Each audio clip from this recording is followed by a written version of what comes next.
Hello, Commanders. Hope you're all doing well today. In today's video, I thought it might be interesting to do a little bit of a refresher and talk about Borg solo armadas and kind of their benefit there. Um, it's interesting, the solar armadas, they've been really fun for me, and they've given me the chance to kind of challenge myself and teach myself, okay, what's the best crew for armadas, things like that. And I have done some videos on that, but I want to talk about them just briefly today and then talk about my kind of strategy that I've used, and I think it's worked pretty well for me. For the more experienced players, if you have any tips for everyone else, feel free to drop them in the comment section below. I'm going to kind of have this as an intro to intermediate kind of level thing here for how I've done it, and maybe throw some tips in there as well. So before we jump into it, if you are new or haven't subscribed yet, please hit that subscribe button, hit that bell notification and a thumbs up to like the video. The notification will help you be aware when I release future content, and the subscribing really helps grow the channel. So let's talk about it. First thing you're gonna find, let me pop open into space. And we're trying to keep this brief. I try not to make my videos too long, but you're gonna have the regular Borg armadas in these kind of green radiation looking systems. So this is the first one here. You've got the 35 Borg sphere. And they kind of designed these in a way that you need to have a ship, like a lot of the loops, right? You need to have a ship equal to or greater than about the level you're trying to hit typically, with a decently tiered ship. So when we talk 35s, if you're just in that range, you're going to want to think about your 35 epic ships. So the Enterprise, the Augur, D4. Okay, having one or more of those will really help you to take on some of these here. So we've got the 35 systems here. And I believe it's hopping over here to the 42. Just want to show you where they are all at. I believe we hop up, isn't it just, let's see here, 46, and then I think we go up a little more. Oh wait, no. Down here to the 49 to Rovin, and then you got the 53 up here, and then you can come out here to 57, 59, and 60. So where I've been going, just where I'm comfortable hitting a lot all at once, is in the 57 system. I can take out the 59s. The uncommons fairly easy, rares and epics with some buffs and things like that.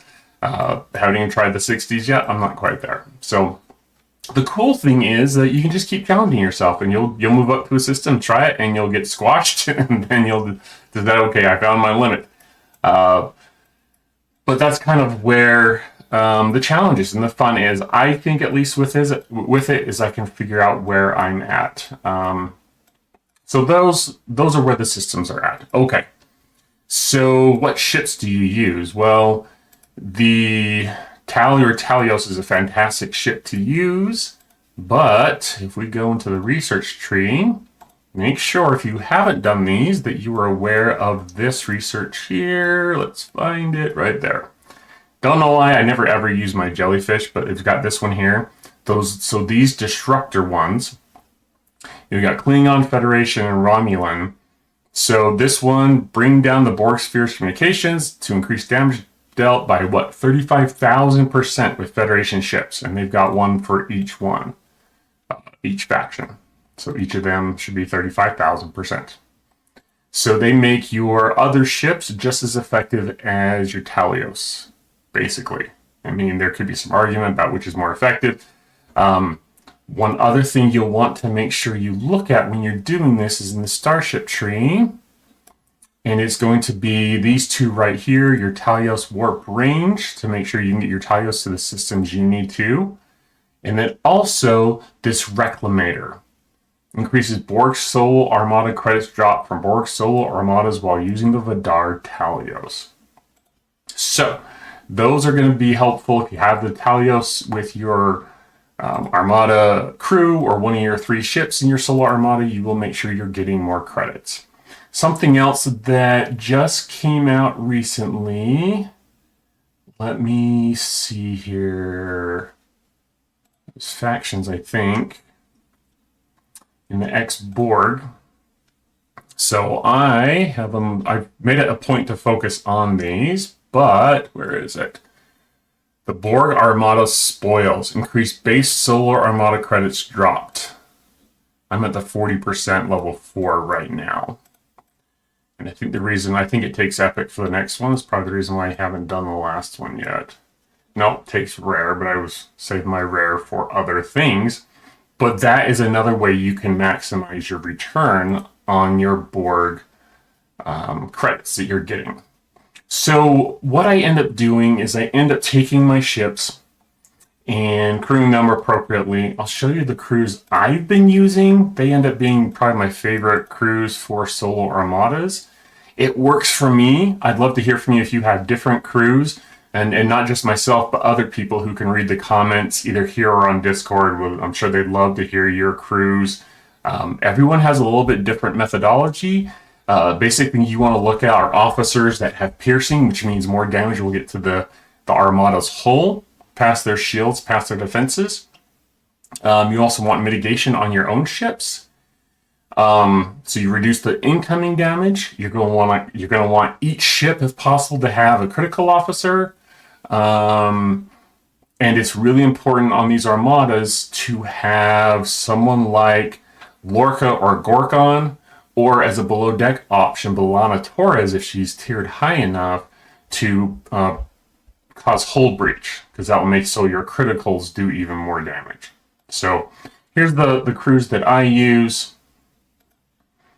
This one I really like because it has piercing. She does a really good job with her sets of weapon damage, and then the Keen Eye as a captain maneuver increases shield piercing by a certain percentage.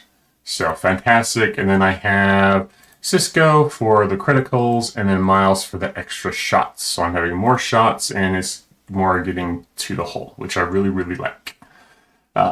So that's that crew. And then,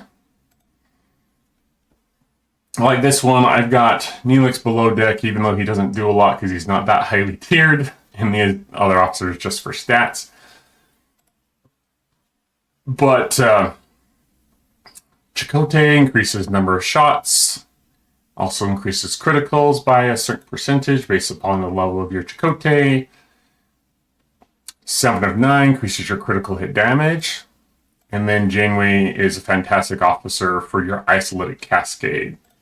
It's interesting. Someone asked me about cascade the other day, like, what is that? And I said, well, there's some calculations that go into it, but it's basically cascade does your regular isolatic, but there's a calculation that increases that to arrive to a final isolatic number. So she's fantastic as an officer for that, I think.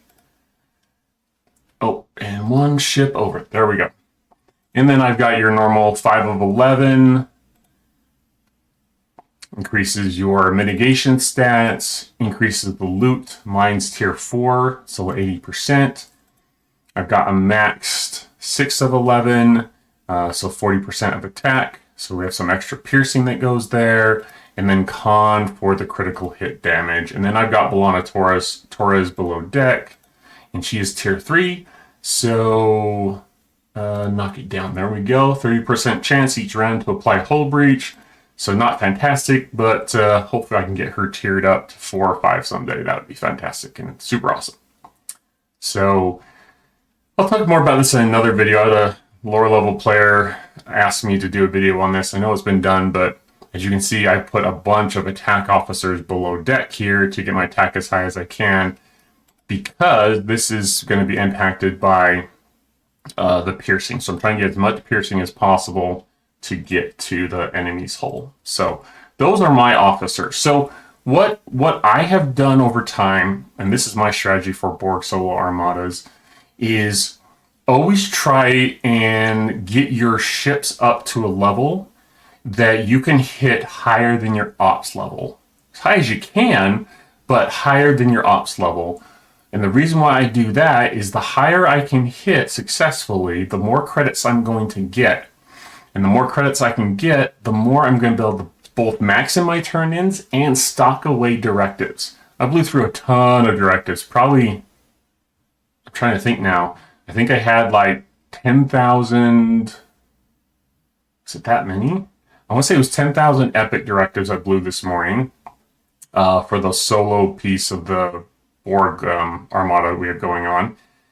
I have rare, I had about 8,000, and then I had about 6,000 or 7,000, I think, of the uncommon.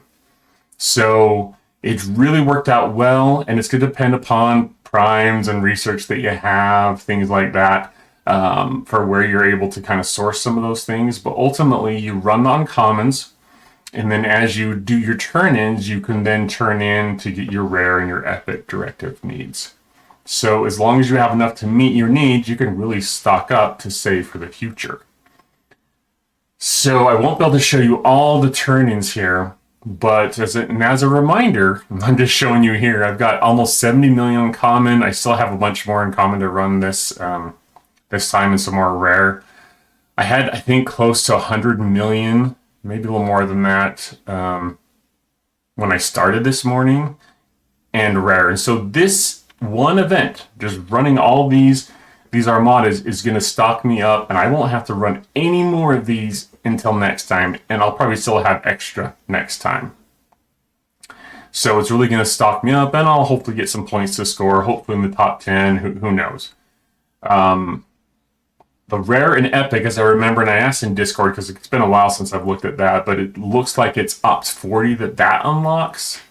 But these are great to run because you have some sourcing for your Borg officers that previous to this that just wasn't in the game. So it's great to see that they're kind of doing this on a monthly basis. It feels like every month or two. Seems like they had it last month, so maybe they're doing it every month now. But really fantastic that they're running these.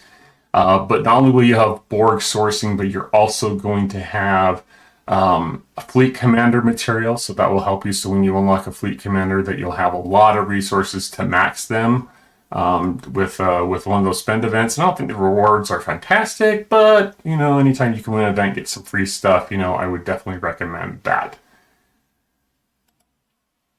So ultimately, that's what I do. I try and hit as high as I can. Always work on your ships to try and get as high as you can. You want to have the best officers that you can with the kind of things I recommended just a minute ago. And if you can hit as high as you can and start stocking up on those directives, it's really going to help you in the long term to be able to max out this event. Right now, and it's only day one, let's see where I'm sitting at. Okay, still rank 1, and now I'm making a video about this. Someone's going to come and take me over, at least in the next couple of days. But so far, doing pretty good. Really want to get some of those credits so I can try and get Locutus shards. That's my main goal, I think, in the event store. Let's see how close I am. Locutus 30 per event max, so I'm 50 away.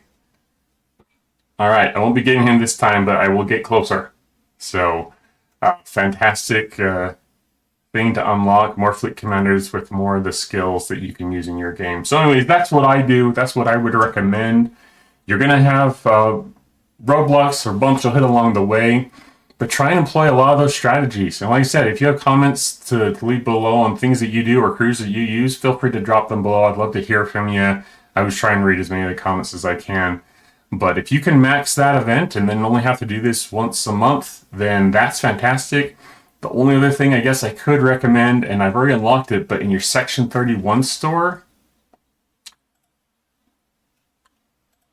is this Armada speed up. It's not, doesn't show it there, but unlock this as soon as you can, because it will give you the speed ups you need to be able to knock these out, because otherwise you're going to be at this like all 3 days trying to run the Armadas or something crazy, right? But you can run quite a few pretty quickly with the Armada quick start. Some people say, it's only a minute and a half. Yeah, but if I can do one Armada every 30 seconds, and that's 3 times as fast as if you, 3 to 4 times as fast if you have to wait a minute and a half on each one, plus the short travel time between and the clicking time and all that. So it cannot add up, and it will be a time saver over 3 days. So that is my strategy. Like I said, leave your comments below. Love to hear from you. Thanks so much for your support. I appreciate every single one of you that have subscribed to my channel. It's a huge help to me and really makes this game fun, being able to interact with you and find out your strategies and just kind of come together as a group. So anyways, thanks so much and have a good day.